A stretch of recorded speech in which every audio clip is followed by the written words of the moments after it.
রক্তদান আন্দোলনের কাণ্ডারি পরেশ সরকারের উদ্যোগে 48 বছর রক্তদান উৎসব অনুষ্ঠিত হলো। আপনারা এই খবর দেখছেন আরবান টাইমস পোর্টাল চ্যানেলে। রক্তদান আন্দোলনের পথিকৃৎ বলেন আর রক্তদান আন্দোলনের মানে মাইলস্টোন যাই বলেন, সেই রক্তদান শিবির মানে 48তম রক্তদান শিবির এই নৈহাটি রেলওয়ে চিলড্রেন পার্কে চলছে, কল্যাণী সিনেমার কিছুটা দূরেই। তা এই রক্তদান শিবিরে আপনি অংশগ্রহণ করলেন আজকে এবং প্রতিবারেই আসেন। আজকের উপাখ্যানটা একটু বললে ভালো হয়, উপাখ্যান বা উপলব্ধি বললে ভালো হয়। আপনাকে ধন্যবাদ। পরেশদাকে আমি খুব নিজের আইডিয়াল মনে করি। আমি যখন এখানে ছাত্র ছিলাম 77, 78, 79 ছাত্র জীবন থেকে পরেশদা ইজ মাই আর আমি ফ্রম বিগিনিং আমি এইটা জানি নৈহাটি বললে আমরা পরেশ সরকারকেই চিনি আছি না। তো আজকে উনি যেভাবে অ্যাক্টিভিস্ট হিসাবে অ্যাপার্ট ফ্রম পলিটিক্স, রাজনীতির অনেক লোক আছে, কিন্তু রাজনীতি ছাড়া উনি সমাজ সেবা যেভাবে উনি করে যাচ্ছে এটা শুধু ব্যাপারই আলাদা। হ্যাঁ, গোপাল অধিকারী রক্ত দিচ্ছি। তোমার আজকে এখানে তোমার দেবো আমি, কিন্তু আগের বড় দিয়েছি বড় না, তুমি তো দাও। হ্যাঁ, 99 তো রক্তদানের লোক, বলরাম আমার তেলের লোক, স্টেশন ম্যানেজার ছিল। এটা বিরাট ব্যাপার। বজবজ, শিয়ালদা সমস্ত জায়গা থেকে রিটায়ারমেন্ট হয়ে এখন কোরআন সর্বক্ষণের সঙ্গী অপূর্ব ঘোষের এ বলরাম বিশ্বাস, তাই তো? নুরু তো সেক্রেটারি থাকবেই। অপূর্ববাবু এসছে, কথা বলছে, সকলের সঙ্গে কথা বলছে, দেখা করছে, প্রত্যেকের সঙ্গে কথা বলছে। আমাদের কয়েকজন সংবর্ধনার এসছেন, সুব্রত রক্তটা দিয়ে দিক, তারপরে ছাত্রী এসছে কয়েকজন, আমরা তাদেরকে সম্বোধনা দেবো। কোথায় মধুসূদনদের রক্তদানের কোথায় দিয়েছে? ও গোপাল অধিকারী, সুব্রত ঘোষ, রাম সিং, আমাদের মধুসূদন দে, মানে আমার ওয়ার্কিং প্রেসিডেন্ট কমিটি, গান্ধী কমিটির সেক্রেটারি সুব্রত ঘোষ, গোপাল অধিকারী একজন সেক্রেটারি, আরও ওনার হয়তো কয়েকজন হবে, আমি জানি না। যাই হোক, চলছে। টোটাল একটা এনভায়রনমেন্ট দূষিত হয়ে গেছে অবস্থায়। মানে খুবই বেগ এবং অসুবিধা কে নেই, তাতে আমার কিছু যায় না, কিন্তু আমরা বলবো উই ওয়ান্ট জাস্টিস, এই কথাটা বলবো। আস্তে আস্তে We want justice. We want justice. We want justice. ভবিষ্যৎ গঠনের সঙ্গে সঙ্গে সমাজের কল্যাণে ভালো মানুষ হওয়ার লক্ষ্যে এগিয়ে চলো। নৈহাটি তথা দেশের সম্মান বৃদ্ধিতে সচেষ্ট থাকো। নৈহাটি স্বাধীনতা দিবস উদযাপন কমিটি তোমার সর্বাঙ্গীন কল্যাণ কামনা করে। ধন্যবাদ আনতে পরেশনাথ সরকার, স্বাধীনতা দিবস উদযাপন কমিটি সভাপতি। এই স্মারকটি তুলে দেওয়ার জন্য আমি সমীরবাবুকে অনুরোধ করছি। সমীর দাস।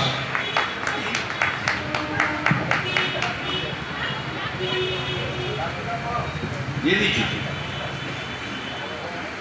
সঞ্জীব বিশ্বাস এখান থেকে পেয়ে সঞ্জীব তো প্যাকেট দাও না?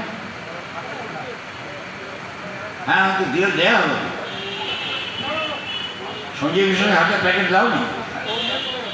ও চলে গেছে।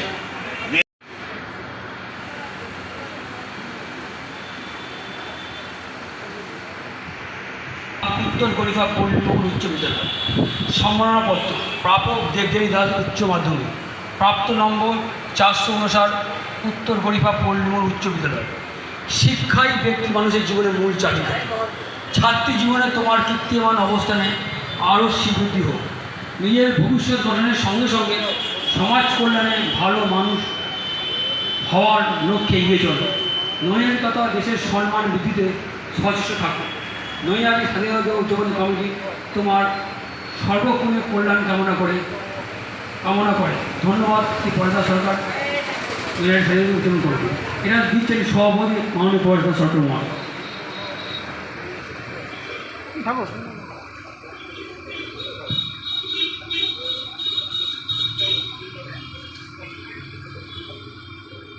এরপর আমাদের ওয়ার্কিং প্রেসিডেন্ট প্রণব ব্যানার্জি রাখিও পরিয়ে দেওয়া হচ্ছে। ও অনেক রাখি পড়েছে, ও তো আমার বাঙালি নয়, নন বেঙ্গলি, বেশি পড়ে। উৎসবটা আমাদের, কিন্তু ওটা হাইয়ার হয়ে গেছে। বসো, তোমার বলাচ্ছি প্রণব ব্যানার্জি, এসো। প্রণব এসো, প্রণব ব্যানার্জি। এই রাখের দিন রাখি পড়ানো হচ্ছে। ঠিক আছে, শোনো, এসো বরণ করো। Working president eastern railway Trinamool men's কংগ্রেসের কার্যকরী সভাপতি। লালু বসো, আজাদ বসো, বসো। অপূর্ব আসো, অপূর্ব আসো, অপূর্ব বলুন। আচ্ছা,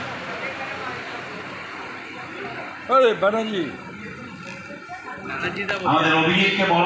চ্যাটার্জি, অভিজিৎ চ্যাটার্জি, অভিজিৎ চ্যাটার্জি। না না না না না, অভিজিৎ চ্যাটার্জিকে বরণ করে নেওয়া আছে।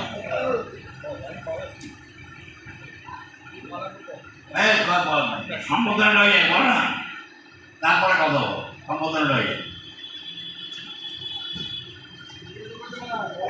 আছে আছে এই দুপুরি রাত না, তাই তো বলছি, দীপি রায় চৌধুরী আছে। আর সেবা তো সবাই চেনে। এসো না না, এখন একটা সেক্রেটারি, তুমি একটা ইস্টার্ন জোনে, তোমাকে তো সম্মান দিতে হবে।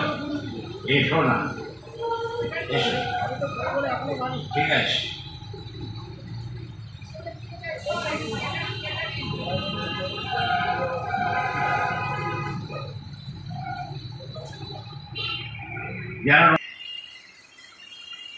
আমরা আমাদের West Bengal voluntary blood donors ফোরামের সাধারণ সম্পাদক তথা ফেডারেশনের সাধারণ সম্পাদক, আমরা তাকে বরণ করে নিচ্ছি। অপূর্ব ঘোষ। এই শুধু ওঠো না, কষ্ট হচ্ছে, রক্ত দিয়েছে এই মাত্র, তাই। লালু তুমি আসো না, তোমার পুরোনো পুরো সম্বোধনা জানা আছে। শেখ লালু, আরে এসো না, আমি দেখেছি তো, টুপি পড়েছে, আমি চিনি নি।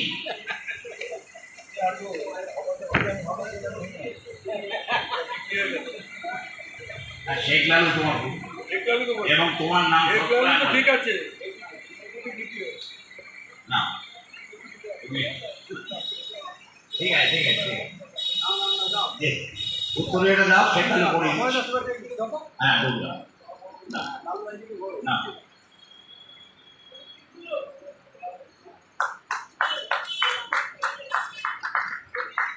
আমি শেষ মুহূর্তে রক্তদাতাদের আহ্বান জানাবো, আপনারা আসুন। রক্তদান শিবির চলছে, আমি দেখছি ডোনাররা একজন দুজন করে আসছেন, তারা আসুন। আমরা 5টায় কিন্তু ক্লোজ করবো, 5টার সময় সেন্ট্রাল ব্লাড ব্যাংক ক্লোজ করবো। যান সম্ভব।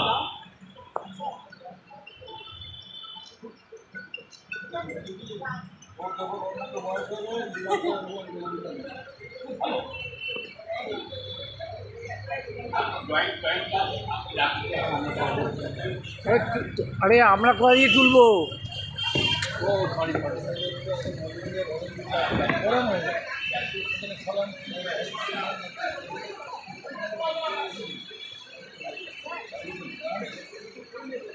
না পড়ো, তুমিও পড়ো, একই সঙ্গে বরণ করে নিলাম তোমাকে। শেখ লালু দাও।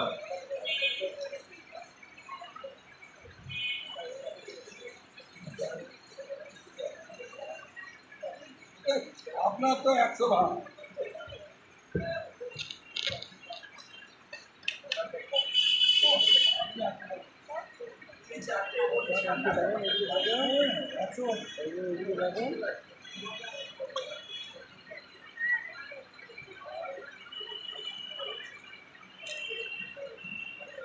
আমরা বলরাম বিশ্বাসকে বরণ করে নিচ্ছি।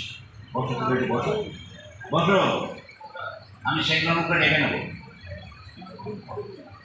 ও ফটো তুলবে, বলরামের ফটো তুলবে। শ্রীলঙ্কায় নাকি অনেক ফটো উঠেছে বলরামের, আমি তো দেখলাম গ্রুপে দেখেছি। আমি শ্রীলঙ্কায় দেখলাম অনেক ছবি পোজ দিই।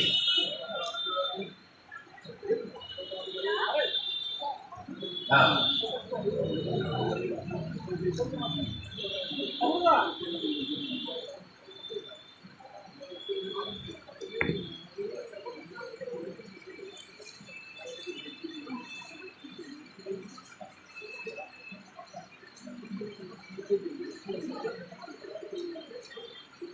এবার শেখ মেহবুবকে আমরা সম্বোধনা দিচ্ছি। তাপসবাবু ধন্যবাদ। আর আমি ওখানে যাচ্ছি না, ধন্যবাদ। যাতা ব্যাপার নেই।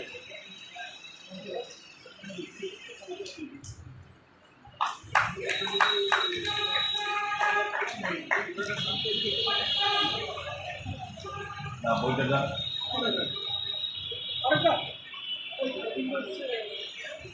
হ্যাঁ ডেকে নাও, ওটা অপূর্বকে দিয়ে করে দিচ্ছি। সেটাকে ডেকে, কি নাম জানো ছাত্রটার নাম কি? রবীন্দ্র। এই রবীন্দ্র যাদব, এসো। 11 সায়েন্সে পাস করে গেছে, ওকে সম্বোধন দেওয়া হচ্ছে। ওটা মনে হয় কার নামে? হরিদাস গুপ্ত না? দেখো হ্যাঁ, আমার মনে হয় হরিদাস গুপ্ত না। বঙ্কিম কলেজের অধ্যক্ষ হরিদাস গুপ্তর নামে এই সম্বোধনাটা প্রাপক।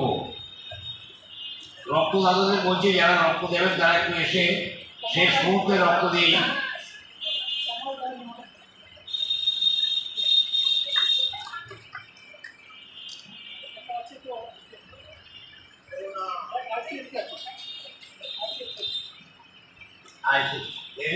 সেই লোকের কেউ আছে কমলায়, তারা তুলে দাও, একসঙ্গে করে দিয়ে এখানে। কমলায় আর কেউ আছে? কমলায় আসুন ভাই। ও তুমি তো ভাই বললে ভুল হবে, ভাই বল। এসো এসো, কমাল কমাল, এখান দিয়ে আসো, এখান দিয়ে আসো, এসো। तुम्हारा क्या मतलब ये जो मिला है, इसमें तुम्हारा क्या भाग है, क्या करेंगे आगे? बोलो। मैं यही कहना चाहूँगा, आज जैसे यहाँ पर मुझे इस मंच पर सम्मानित किया जा रहा था इस कमेटी की तरफ से, मैं आगे अगर कुछ सफल इंसान बनूंगा तो इस कमेटी में ज़रूर अपना हिस्सा, अपना योगदान देने का कोशिश करूंगा। और हमें ज़्यादा से ज़्यादा ब्लड डोनेशन में पार्टिसिपेट करना चाहिए, क्योंकि ये ब्लड डोनेशन जो हो रहा है, बहुत सारा मतलब जेनेटिक्स रोग होता है, उस सब में बहुत सारे लोग को मतलब ब्लड की कमी की वजह से उनका जान चला जाता है। उन सबको ये ब्लड मतलब हमारे बॉडी में ये ब्लड फिर बन जाएगा।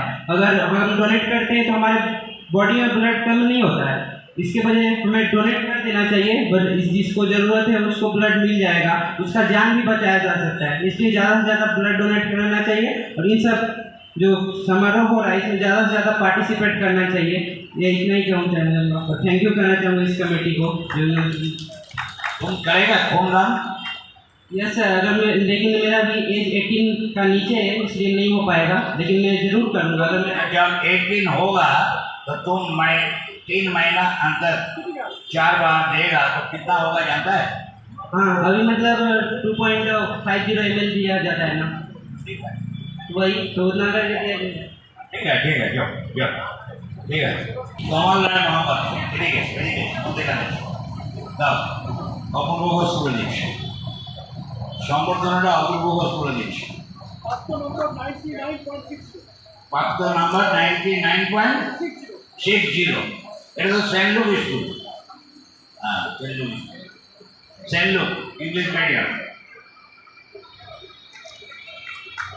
আরো আছে, আরো আছে, ধরো ধরো ধরো ধরো, নেক্সট পড়ো, মেমেন্টো নাও।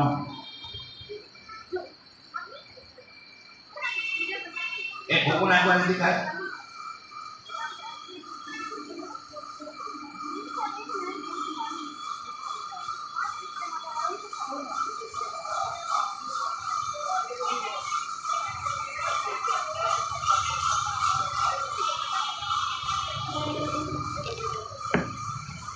বইটা না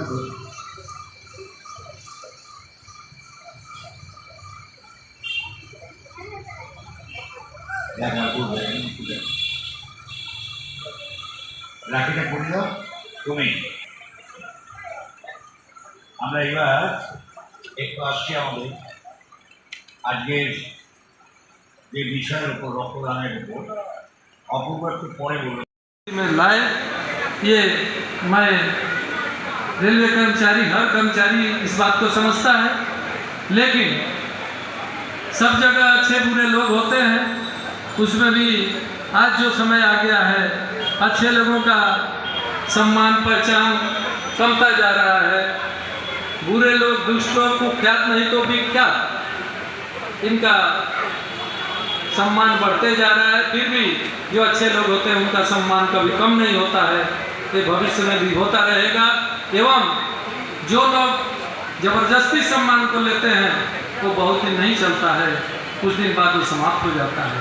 उसी तरह से मैं बोलूँगा, इसलिए कह रहा हूँ हमारे परेशदार उस सम्मान के ही अधिकारी हैं कि परेशदार आज हमको लगता है कम से कम 10 साल तो हो गया यूनियन से छोड़े हुए, लेकिन लोग सोचे थे छोड़ देंगे तो ये भी पड़ जाएंगे, लेकिन अभी हम लोग देख रहे हैं कि परेशदार जैसे उज्जवल जैसे जलता है लाइट और बढ़ते जा रहे हैं और बढ़ते जा रहे हैं। हम लोग आशा करेंगे परेशदार आप इस तरह से बढ़ते रहें, और जो इतने असहाय लोग हैं, गरीब लोग हैं, जो रोगी लोग हैं, जिनको रक्त की सबसे ज़्यादा ज़रूरत होती है, उस समय आपने इस तरह से परिस्थिति में देख करके आपने जो ये महाकर्म कर रहे हैं, मैं भगवान से प्रार्थना करता हूँ, हे भगवान इस महापुरुष को 72 साल तो हो गया, हमको लगता है और 72 साल रखिए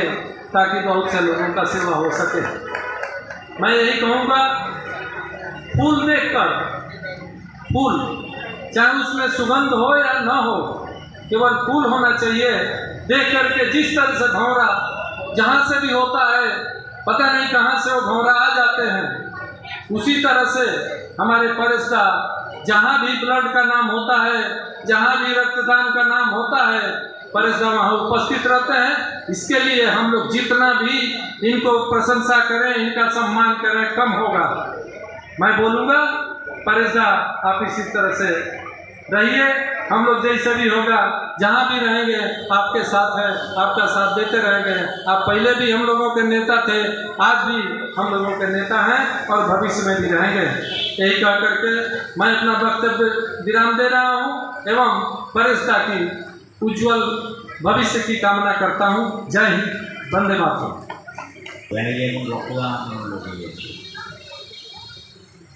যতটা পারেন, কারণ একটা অস্থির অবস্থার মধ্যে চলছে আমাদের গোটা দেশ। সেই জায়গায় দাঁড়িয়ে আমরাও অস্থিরতার মধ্যে এই রক্তদান উৎসব করছি। কারণ আমি 15 তারিখ থেকে 20 তারিখ অবধি এই রক্তদানের এই অনুষ্ঠান, মানে একটা মেলবন্ধন অনুষ্ঠান করতে গিয়ে আমার অনুভব হচ্ছে যে সমস্ত দিক থেকেই একটা অস্থিরতা চলছে।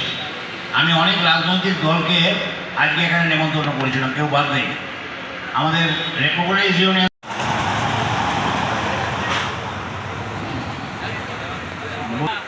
যেমন কোথায় আছে, মানে কবি নজরুল ইসলামের একই বিন্দে দুটি কুসুম, হিন্দু মুসলমান। তো আমার দুই পাশে দুই গুরু, পরেশ সরকার ও অপূর্ব ঘোষ। আমি ওনাদের প্রণাম জানাই। স্বাধীনতা দিবস উদযাপন কমিটির 48তম রক্তদানে নিজেকে রক্তদান শেষ মুহূর্তে চলছে। প্রথম দীর্ঘ 35 বছর পর ট্রেনে চাপলাম, আমাকে জোর জবরদস্তি সালাম এনেছে। তো আমি এখানে এসে খুব গর্বিত। আমি দীর্ঘায়ু করব না, আমি একটি ছোট্ট লেখা প্রথমে আবৃত্তি করব। আগাম মানুষকে এই দিন তুমি না, তথাপি ব্রেক করেছি ব্যাপারটা, সেই জন্য তোমায় করেছি। কারণ তোমাকে আর কাল পাবো না, তুমি আর সদিন প্রোগ্রামে একদিন আসলে কালও তোমায় পাবো না। না সে জ্বরের ছিল তো আমি 4 দিন ধরে কিছু খাই না, শুধু ইলেকট্রনিক জলকে এই রক্তদানটা করছি। এই এখন বিস্কুট খেলাম, অপূর্ব দিল বলে খেলাম। আমরা এই মুহূর্তে বলরাম বিশ্বাসকে আমি মাইক্রোফোনের সামনে যাওয়ার জন্য বলছি, কিছু কথা শুনব। বলরাম বিশ্বাসের কথা শুনব।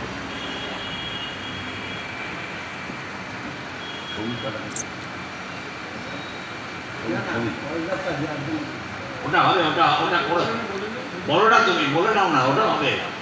আরে ওটা হবে, তুমি বলো না। কি বলছো অমূল্য, তুমি বলো। এই মুহূর্তে এই 48তম রক্তদান শিবিরের আয়োজক শ্রদ্ধেয় আরেকজন এসছে ছাত্রী শ্রী পরেশনাথ সরকার মহাশয়কে West Bengal voluntary blood donors ফোরামের পক্ষ থেকে আমরা সম্মানিত করতে চাই। আর এই সম্মান জানানোর জন্য আমাদের ফোরামের প্রাণপুরুষ শ্রী অপূর্ব ঘোষ মহাশয় এবং ফোরামের সম্পাদক শ্রী নুরুল ইসলাম মহাশয়কে অনুরোধ করছি পরেশদার হাতে তার সম্মান তুলে দেওয়ার জন্য।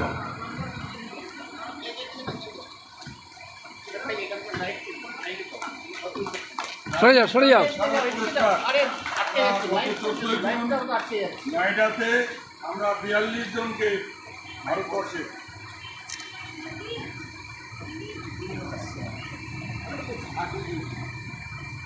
আমি যত বছর ধরে নৈহাটিতে আসছি সেই বছরের সংখ্যা 40 অতিক্রম করে গেছে। রাজীব গান্ধী আমাদের দেশের খালি প্রধানমন্ত্রী ছিলেন না, যুব তারুণ্যের প্রতীক ছিলেন। আমার জীবনে আমি দুবার তার সাথে সাক্ষাৎ করার সুযোগ পেয়েছিলাম। পরেশদার আনুগত্য, পরেশদার ভালোবাসা, আমি যবে থেকে অমরদা তখন সেন্ট্রাল ব্লাড ব্যাংকের পিআরও ছিলেন, অমরদার সাথে আমি প্রথমবার এসেছিলাম এই স্বাধীনতা দিবস উদযাপন কমিটি রক্তদান শিবিরে। তো রাজীব গান্ধীর প্রতি তার শ্রদ্ধা, তার ভক্তি আমি দেখেছি। আমাদের এবছর 14 জুন বিশ্ব রক্তদাতা দিবসে পুরস্কার আমরা চালু করেছি, কিন্তু আমি এবার সেইখানেই স্থির ছিলাম যে এবার পরেশদার হাতে পুরস্কার আমরা তুলে দেবো 19শে আগস্ট স্বাধীনতা দিবস উদযাপন কমিটির 48তম রক্তদান শিবির। এই একটি সার্টিফিকেট, শংসাপত্র, যেটি সর্বভারতীয় সংগঠন federation of blood donor organisation of ইন্ডিয়ার পক্ষ থেকে, এবং Rajiv Gandhi memorial national award, এটাও পরেশ সরকারের হাতে তুলে দিচ্ছেন। আমি West Bengal voluntary blood donors ফোরামের প্রতিষ্ঠাতা সম্পাদক, কিন্তু নুরুল ইসলাম এখন জেনারেল সেক্রেটারি, বলরাম বিশ্বাস এখন অর্গানাইজিং সেক্রেটারি। আমি পরেশদার দীর্ঘ সুস্থ জীবন প্রার্থনা করছি ঈশ্বরের কাছে, এবং যেভাবেই হোক আপনাদের আগামীকাল কমিটি মিটিং আছে, 50তম বর্ষ চালিয়ে যেতেই হবে। আমি আমার বক্তৃতাতে সব বলবো তার, কিন্তু এই পুরস্কার দিয়ে আমরা সঠিক একজন রাজীব গান্ধীর একেবারে যে তার নিষ্ঠা, তার প্রতি তার শ্রদ্ধা, সেই মানুষের হাতে এই পুরস্কার তুলে দিতে পেরে আমি ব্যক্তিগতভাবে এবং সংগঠনগতভাবে অত্যন্ত খুশি এবং গর্বিত। পরেশ দাকে কিছু বলার জন্য আমি নতুন করে বলবো কি, আমি তো জন্মলগ্ন থেকে রক্তদানে আছি এবং ফোরামের সঙ্গে আছি। ফোরাম আমাদের একান্ত আপন সংগঠন। বারাসাতে তার নিজস্ব ভবন আছে। যখন শুরু করেছিলাম তখন কিন্তু ভবন ছিল না, একটা ছোট্ট ঘর টিনের মানে এ ছিল। আমি ওখানে যেতাম, ওখান থেকে কার্ড আনতাম, যোগাযোগটা অপূর্বর সঙ্গে তখন হতো। আস্তে আস্তে আস্তে আস্তে ডোনারদের টাকা, আমি অনেক টাকা দিয়েছি, ডোনারদের টাকা স্বাধীনতা দিবস উদযাপন কমিটির পক্ষ থেকে, অতএব রিপ্লেসমেন্টের টাকা নিয়ে নিচ্ছে। আজকে রক্তদান ভবন তৈরি হচ্ছে। অতএব ক্রেডিটটা কিন্তু অপূর্ব ঘোষের, আমার নয়। আর ক্রেডিট কাদের? রক্তদাতাদের। কারণ রক্তদাতারাই, রক্তদাতা না থাকলে আমাদের কোনো অস্তিত্ব নেই। তা সেই জন্য আমি এটা গ্রহণ করলাম, খুব ভালো লাগে যে আমি অপূর্ব এই মঞ্চ থেকে রাজীব গান্ধীর জন্মদিনের প্রাক্কালে এই সম্মানটা আমাকে জানানোতে আমি খুব মানে আন্তরিকভাবে আমি নিজেকে ধন্যবাদ করছি। যাই হোক, অপূর্বতার বক্তৃতায় বলতে আমরা বলরাম শেষ হয়েছে তোমার বক্তৃতা, আমরা একটা ছাদ থেকে সম্বোধনা দিয়ে নেব। না বললে বললাম না ঘোষ ইলেকট্রিকের আগে আগে দাঁড়ান, পপুলেশন লাল। আমাদের উত্তরীয়, সঙ্গে আমাদের সমস্ত ব্যাচ, আমাদের মেমেন্টো, প্রশংসাপত্র এবং একটি বই রক্তদানের ওপর তথ্যমূলক বই। এটা যত্ন সহকারে রেখে পড়লে আগামী দিনে উপকার হবে সকলের। ক্যাম্প করতে গিয়ে, রক্তদান করতে গিয়ে সব দিক দিয়ে উপকার হবে। এটা পড়ার দরকার নেই, একই গদে আছে, অর্থাৎ পড়লাম। আরেকজন আছে মনে হয় প্রতিটা কোন স্কুলে ওগুলো চাই। নমস্কার, আমার নাম ঋত্বিকা সাহা। আজকে এই অনুষ্ঠানে উপস্থিত হয়ে আমার খুব ভালো লাগলো।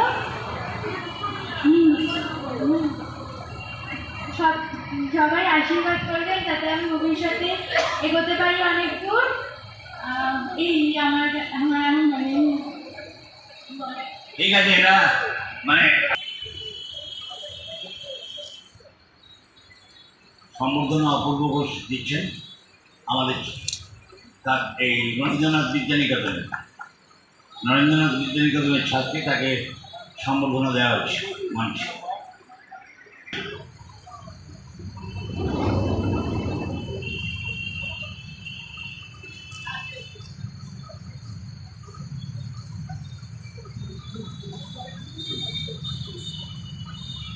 ছবিটা দেখো, ছবিটা সামনে ধরো, ছবিটা মানপত্রের সামনের দিকে ধরো। হ্যাঁ হ্যাঁ, বাস বাস।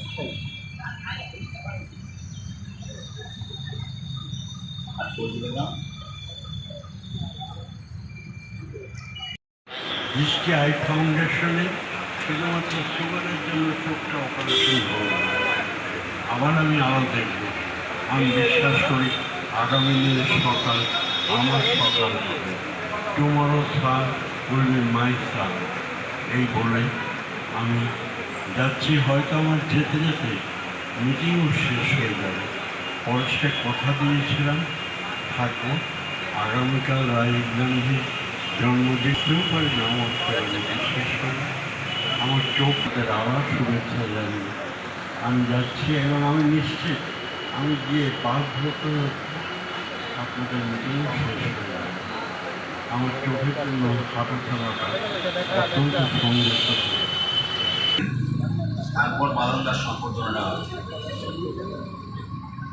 আমাদের অচিন্ত এবং তাপসা জওয়ানদের পক্ষ থেকে আমাদেরকে সেই ভালোবাসা এবং সম্মান প্রদর্শন করা হয়েছে। 48 বছর ধরে একটা রক্তদান শিবির। অমরদা আজকে বোধহয় আসতে পারেনি। অমরদার সাথে প্রায়ই কথা হয় টেলিফোনে। সেন্ট্রাল ব্লাড ব্যাংক অর্থাৎ আজকের মেডিকেল কলেজ, আজকের মেডিকেল কলেজের জরুরি বিভাগ যেখানে, তার সামনে ওই ব্রিটিশ সরকারের তৈরি করা মেডিকেল কলেজে ওই যে সিঁড়িটা আছে, যে সিঁড়িতে আপনারা যারা মহানায়ক উত্তম কুমারের অগ্নিশ্বর দেখেছেন, অগ্নিশ্বর হচ্ছে একটি চিকিৎসকের ডক্টর অগ্নিশ্বর মুখার্জি অভিনয় করেছিলেন মহানায়ক উত্তম কুমার। তিনি পরিবার থেকে বিচ্ছিন্ন হয়ে চলে গিয়েছিলেন গ্রামে। আজকে অনেক জায়গায় অনেক সময় আমরা পারিবারিক যে অশান্তি, পারিবারিক যে বিরহ, তার কথা বলি, কিন্তু আজ থেকে প্রায় 40 বছর আগে ওই সিনেমা বাস্তব একজন চিকিৎসকের জীবনী নিয়ে রচনা করেছিলেন যিনি, এবং তার উপরে যে সিনেমা হয়েছিল সেই সিনেমার মহানায়ক ছিলেন উত্তম কুমার। ছেলের সাথে ঝগড়া করে পরিবার থেকে বিচ্ছিন্ন হয়ে চলে গিয়েছিলেন গ্রামে। রাজ্যের মুখ্যমন্ত্রীও তাকে সম্মান করতেন একজন চিকিৎসক হিসেবে। সেই চিকিৎসকের একটা ব্লাডের রিকুইজিশন নিয়ে একদিন ওই সেন্ট্রাল ব্লাড ব্যাংক তখন ছিল ওই মেডিকেল কলেজের সিঁড়ির নিচে। ওই সিঁড়ির নিচে আজকে যারা ওই, আমি কোনো সময় কাউকে ছোট করি না, সকলে মিলে আমাদের চেষ্টা করতে হবে। আজকে আসার সঙ্গে সঙ্গে স্বাধীনতা দিবস উদযাপন কমিটি এবং কলেজদার এই শিবিরে বেশ কয়েকজন সাংবাদিক আমাকে ধরলেন এবং বললেন, আপনি সারা ভারতবর্ষের রক্তদান আন্দোলন সম্পর্কে জানেন, আমি শুনলাম, যদিও তাদের সাথে আমার আজকে প্রথম পরিচয়। তারা বললেন আপনাকে কিছু বলতে হবে। তাই আমি বলছিলাম, আমি 1972 সালে সেই বিদ্যালয় থেকে হায়ার সেকেন্ডারি পাস করেছি, যে বিদ্যালয়ের প্রতিষ্ঠাতা ছিলেন আমার স্বর্গীয় পিতা যার প্রয়াণ দিবস আজকের 19শে আগস্ট, যেটা পরে তো জানি। প্রতি বছরই আমি এর আগে আমরা 19শে আগস্ট আমরা সকলে মিলে পরিবারের পক্ষ থেকে যে মানুষটা মাত্র 52 বছর বেঁচে ছিল এবং ওপার থেকে গান্ধীজির নেতৃত্বে স্বাধীনতা সংগ্রামে যোগ দিয়েছিলেন। আমাদের দেশের স্বাধীনতা সংগ্রামীর মধ্যে আমার স্বর্গীয় পিতাও একজন ছিলেন।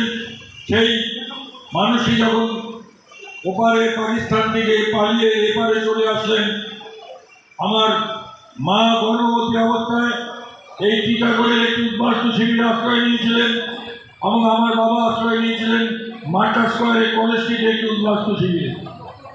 দেশের স্বাধীনতার পর 1-1.5 বছর পর যখন দেশ স্বাধীন হলো, তখন বাবা মাকে খুঁজে পেলেন এবং আমার দাদা অনিমেষ ঘোষ, যাকে এইখানে মঞ্চে যারা আছে, লালু চেনে, সালাম চেনে, বলরাম চেনে, পরেশদা চেনে, তিনি আমার স্বর্গীয় পিতা মাত্র 52 বছর বয়সে বর্তমান যে জেলা হাসপাতাল, যেটি বারাসাত মেডিকেল কলেজ হিসেবে নামাঙ্কিত হয়েছে, সেই মেডিকেল কলেজে একরকম বিনা চিকিৎসায় মারা গিয়েছিলেন। 1970 সালের 17ই আগস্ট কানু সান্যাল গ্রেপ্তার হয়েছিল।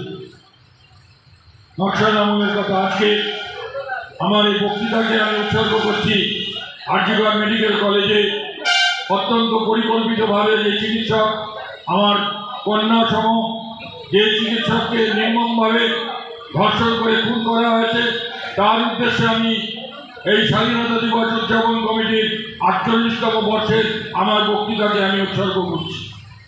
স্বাধীনতার 78 বছর পরেও আমাদের স্বাধীন দেশে এমন একটি ঘটনা ঘটেছে, যে ঘটনা নাড়িয়ে নিয়েছে নিজের 70 সাল থেকে 90 সাল পর্যন্ত প্রায় প্রত্যেক দিন ইস্টবেঙ্গল মোহনবাগানের খেলাখালি দেখিনি।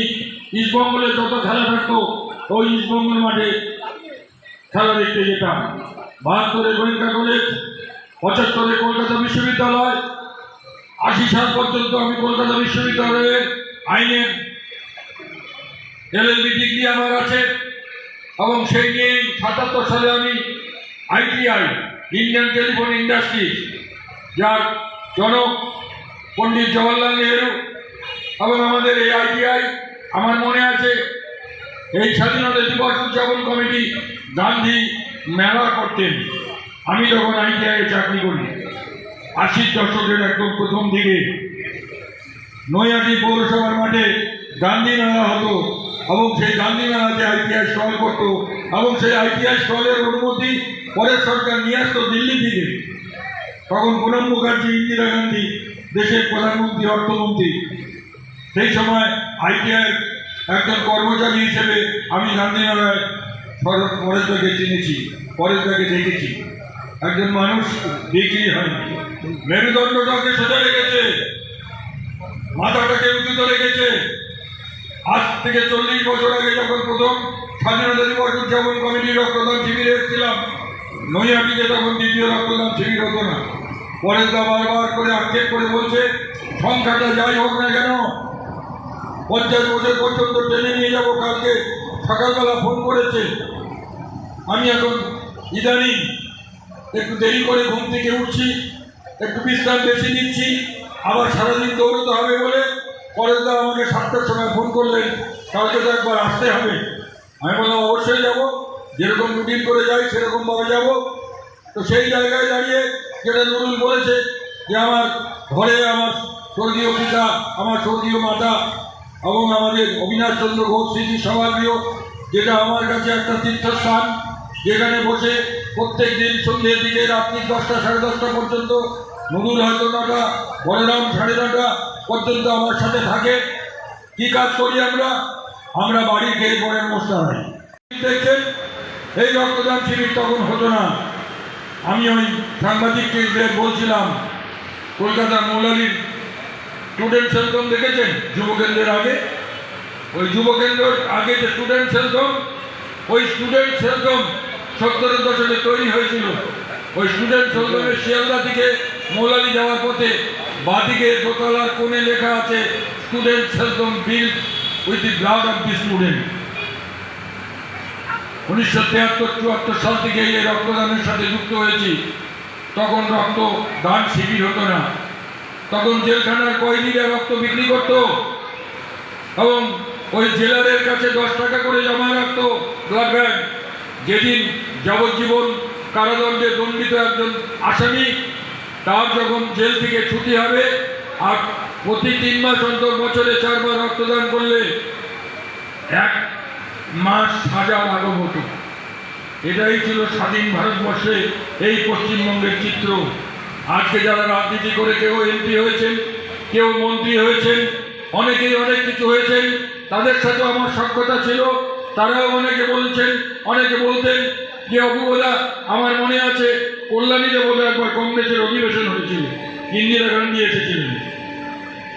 সুব্রত মুখার্জি স্টুডেন্ট হেলথ হোমের এবং ছাত্র পরিষদের প্রতিষ্ঠা দিবসে 30শে আগস্ট, তাই তো 28শে আগস্ট রক্তদান করেছিলেন ছাত্র পরিষদের ওই কল্যাণীর ওই মহাসম্মেলনে। তার একটা ছবি আমাকে দিয়েছিল অমরনাথ মুখার্জি সেন্ট্রাল ব্লাড ব্যাংকে, এবং সেই ছবি আমি যখন আমাদের এই রাজ্যের বর্তমান পঞ্চায়েত মন্ত্রী ছিলেন সুব্রতদা, সেই সুব্রতদার বাড়িতে গিয়েছিলাম। ওই একজালিয়া পার্কের দুর্গাপুজো যেখানে হয়, তার ব্যক্তিগত ফটোগ্রাফার, সে আমাদের রক্তদান আন্দোলনের সাথী, সেও আমাকে সঙ্গে করে নিয়ে গিয়েছিল। আমাদের কিছু রক্তদান আন্দোলনের সমস্যার কথা সুব্রতদা বলেছিল যে না, স্বাস্থ্য দপ্তরটা মাননীয় মুখ্যমন্ত্রীর অধীনে। অপূর্ব, তুমি আমাকে এই ছবিটা যেটা দিয়েছো এটা আমার কাছে একটা আশীর্বাদ, কিন্তু আমি এই ব্যাপারে কিছু বিশেষ করতে পারবো না। আরেকটা গল্পর কথা আপনাদেরকে বলতে হয়। 1988 সাল ডক্টর এস.বি. দত্ত, পরেশ দত্ত নিশ্চয়ই সত্যেন্দু বিকাশ দত্তকে দেখেছেন। সত্যেন্দু বিকাশ দত্ত বললে অপূর্ব তোমাকে আমার একটা কাজ করে দিতে হবে। আমি বললাম কি? বললো ডক্টর অনিল চন্দ্র সেন, ডক্টর এসি সেন আমার রক্তদান বইটা যারা পেয়েছেন, বাংলা 5ম সংস্করণ পর্যন্ত আমরা বিলি করেছি। প্রায় 20,000 বই পশ্চিমবঙ্গ এবং বাংলাদেশের কিছু অংশ এবং আসামের কাছাড়, হাইলাকান্দি এবং করিমগঞ্জ, যেখানে 96% মানুষ বাংলায় কথা বলে, বাংলা লেখা বলতে পারেন, সেখানে 1961 সালে বাংলা ভাষার দাবিতে পুলিশের গুলিতে 1961-তে 11 জন শহীদ হয়েছিল, যে কারণে বরাক উপত্যকায় ভাষা শহীদ দিবস এখনো চলছে। সেখানেও আমি Barak valley voluntary blood donor forum তৈরি করেছি, যেখানে স্বাধীনতার পর কোনোদিন রক্তদান শিবির হয়নি। রক্তদান শিবির কি জিনিস সেটাই তারা জানতো না। 2000 সালে বরাক উপত্যকাতে Barak valley voluntary blood donor forum. তো সেই জায়গায় দাঁড়িয়ে সেই যে একটা বিরাট দীর্ঘদিনের লড়াই, সেই লড়াই আজও জারি আছে। আমাকে ওই সাংবাদিক বন্ধুরা আজকে ঢোকার মুখেই ওই রিসেপশনের সামনে বলছিলেন, অপূর্বদা সরকারি ব্লাড ব্যাংকে তো রক্ত যায়, কিন্তু সে রক্ত যখন দরকার হয় তখন তো আমরা পাই না। আমি বললাম পাই না, তার একটাই কারণ, যোগানটা, চাহিদাটা যদি 16 লক্ষ হয় আর যোগানটা যদি 8 লক্ষ 9 লক্ষ হয়, তাহলে আপনি তো সবসময় পারেন না। কোনো সময় তো আপনাকে ব্লাড ব্যাংক থেকে খালি হাতে ফিরে আসতে হবে। আর ওই ফিরে আসতে হয় বলে আজকে রক্তদান শিবিরের এত পৃথিবীর সর্বশ্রেষ্ঠ দান। আর যেটা পরেশদা বলছিল যে রক্তদাতার সংখ্যা যাই হোক না কেন, আমি খুব দায়িত্ব নিয়ে এটা শুনতে পেয়েছি যে এটা সরাসরি টেলিভিশনে দেখানো হচ্ছে, এবং এই আওয়াজ মাইক্রোফোনে সকলের কাছে না পৌঁছলেও বেশ কিছু মানুষ আছেন যারা আমার বক্তৃতাকে রেকর্ড করে রাখেন। এবং আমি কি বলেছি, সরকারের বিরুদ্ধে কিছু বলেছি কিনা, হ্যাঁ, আমি একটা কথা আপনাদের সামনে পরিষ্কার করে বলতে চাই। এই 50 বছর ধরে কাজ করছি, বর্তমানে দেখছি ভারতবর্ষে একটা সরকার আছে। ওই ভারতবর্ষের সরকারের যদি আপনি অধীনস্থ না হন, তাহলে ভারত সরকারের সহযোগিতা পাবেন না। আবার পশ্চিমবঙ্গে যদি একটা রাজ্যে সরকার আছে, সেই সরকারের যদি আপনি অধীনস্থ না হন, তাহলে সরকারেরও সাহায্য সহযোগিতা পাবেন না। এটা তো সঠিক নয়, এটা তো ভালো জিনিস নয়। এই যে আপনারা এখানে আসলেন, ভারতবর্ষের প্রায় 23 প্রত্যেকটি রাজ্যে এই যে রক্তদাতারা এখানে বলরাম রক্ত দিল, 99 বার বলরাম 99 বার দিয়েছিস, কিন্তু তোর কি একবারও রক্তদানের আগে হিমোগ্লোবিন পরীক্ষা হয়েছে? হয়নি। অথচ হিমোগ্লোবিন পরীক্ষা না করে রক্তদাতার থেকে রক্ত নেওয়াটা বেআইনি এবং আইনত দণ্ডনীয় অপরাধ। আমার শরীরের রক্তের হিমোগ্লোবিন কত, এটার উপরে নির্ভর করে আমার শরীর স্বাস্থ্য ভালো আছে কি নেই। এবং সেটা আমাদের বৃদ্ধজনেরা যারা স্বাস্থ্য ভবনে বসেন তারা বলেন আমরা ক্লিনিক্যালি টেস্ট করি। তাহলে ক্লিনিক্যালি যদি টেস্ট করি, আমার একটা বক্তৃতা আমি শুনেছিলাম তরুণ দত্ত, যিনি স্বাস্থ্য সচিব ছিলেন, আপনি হয়তো স্মরণ করতে পারবেন, তিনি শেষমেশ মুখ্য সচিবও হয়েছিলেন। 1 জুলাই বিধানচন্দ্র রায়ের জন্ম এবং মৃত্যুদিন। আমার অফিসের খুব কাছেই ওই ওয়েলিংটন স্কোয়ারের উল্টো দিকে বিধানচন্দ্র রায়ের বাড়ি, এবং প্রতিবারই ওই 1 জুলাইয়ের ওই বক্তৃতাতে আসতেন যারা বিধানচন্দ্র রায়ের সাথে কাজ করেছে এমন মানুষদেরকেই ওনারা স্মারক বক্তৃতা দিতে ডাকতেন। তো তরুণ দত্ত বলছিলেন, তরুণ দত্তর সাথে আমার পরিচয় ছিল, তখন রক্তদান আন্দোলনের কাজ প্রতিষ্ঠিত হয়েছি। একদিন বিধানচন্দ্র রায় ওই রাইটার্স বিল্ডিংয়ের যে পদ থেকে এর আগের বর্তমান সরকারের আগের সরকার পর্যন্ত ছিলেন, সেখান থেকে যখন ঢুকছিলেন তখন ওই টেলিফোনের বাটাম, ওই আইটিআইয়ের টেলিফোনের বাটাম, সেটাও কিন্তু আমাদের আইটিআই মারত। পুরো রাইটার্স বিল্ডিং ছিল আইটিআইয়ের টেলিফোন এক্সচেঞ্জ, স্টাউজার টেলিফোন এক্সচেঞ্জ, যেটা গান্ধীমেলাতে লাগানো হতো। তো সেই সাহেব ডক্টর বিসি রায় যখন মুখ্যমন্ত্রীর কার্যালয়ে প্রবেশ করছেন, একজন কর্মী 5-6 বার কেসেছিলেন। কাটার ফলে তিনি তার মুখ্যমন্ত্রীর ঘরে গিয়ে তিনি তার সচিবকে বলেছিলেন ওইখানে যিনি কাজ করছেন তাকে একটু ডেকে আমার ঘরে নিয়ে আসুন। যিনি সুপারভাইজার ছিলেন তিনি তো খুব ভীত সন্ত্রস্ত হয়ে পড়লেন যে আমি তাকে বলেছিলাম যে 9:30টার সময় মুখ্যমন্ত্রী রাইটার্স বিল্ডিংয়ে প্রবেশ করে, 9:30টার আগে কাজ শেষ করে চলে যেতে হবে, কিন্তু 9:30টার পরে কেন থাকবে? বিধানচন্দ্র রায়ের ঘরে